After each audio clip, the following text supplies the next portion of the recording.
check me out.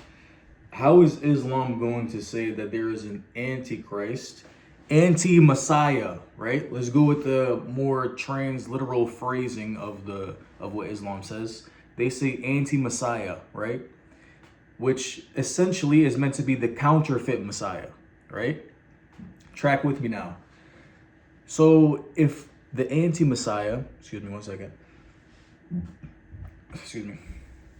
If the anti-Messiah is coming to make claims of divine authority and signs and miracles, do all these things to make people believe that he's God, what is Islam implicitly applying to the Messiah role? If the anti-Messiah is supposed to be the counterfeit Messiah, right? And the anti-Messiah is going to claim divine authority, Islam is implicitly saying that this is what the Messiah's role is. The Messiah inherently has divine authority. If the anti-Messiah claims divine authority, does signs and miracles, what Islam is admitting implicitly is that the Messiah has divine authority. The Messiah claims divine authority. At the very least, the Messiah claims divine authority. Even if they say he doesn't have it, you have to remain, the logic tracks, you have to remain logically consistent. If the counterfeit Messiah says that he has divine authority and he's meant to deceive people to think that he is the Messiah, the anti-Messiah, his role is to make people think that he is the Messiah. And if one of the major things that he's going to proclaim is divine authority, the counterfeit Messiah, when you get a counterfeit of anything, it's supposed to act as the real thing. A counterfeit Messiah is supposed to look like the real Messiah. So why would people believe him as an anti-Messiah if he's claiming divine authority? If the Messiah doesn't claim divine authority, when the anti-Messiah does so, they'll be like, oh, he's not even, this guy's a fraud.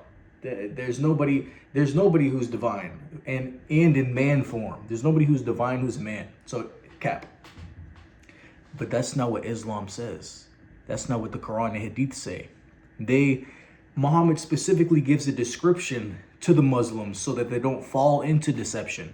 Even though he's claiming divine authority, he claims divine authority, but Muhammad still gives a description because he knows the likelihood of deception. How?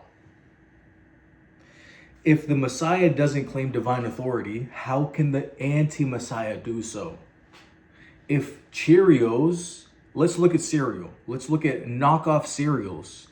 Knockoff Frosted Flakes look exactly like Frosted Flakes. Why?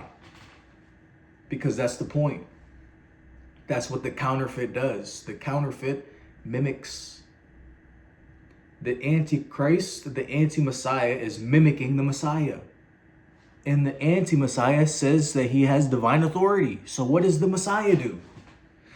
There's nothing that the anti-Messiah does that is not trying to mimic the actual Messiah.